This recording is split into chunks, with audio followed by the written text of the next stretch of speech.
तुम्ही सुद्धा महानगरपालिकेकडून आलेले पाणी पित आहात का? मग आत्ताच सावध व्हा.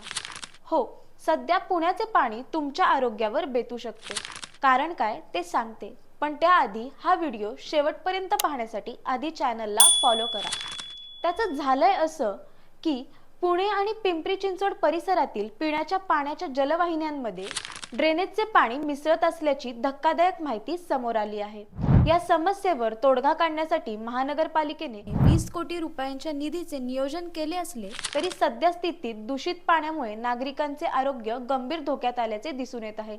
60 पेक्षा जास्ती भागात नळाला मैला पाणी येत आहे. जुन्या जलवाहिन्या आणि चेंबरमधील गळतीमुळे हा प्रकार घडत आहे. अनेक भागातील नळांना काळपट आणि अतिदुर्गंधीयुक्त पाणी येत असल्याचा नागरिकांच्या तक्रारी वाढत आहेत. महानगरपालिकांच्या या भयंकर हलगर्जीपणामुळे शहरात साथीच्या आजारांचे मोठे संकट ओढावले आहे. प्रशासनाने या गंभीर समस्येकडे तातडीने लक्ष द्यावे आणि नागरिकांना तत्काळ स्वच्छ व सुरक्षित पाणी पुरवठा करावा अशी तीव्र मागणी नागरिकांकडून सध्या होत आहे. आता यावर प्रशासन नक्की केव्हा आणि कसा तोडगा काढणार याकडे सर्वांचेच लक्ष आहे. तुम्हाला सुद्धा तुमच्या परिसरात पाणी समस्या जाणवत असेल तर आम्हाला कमेंट करून नक्की कळवा.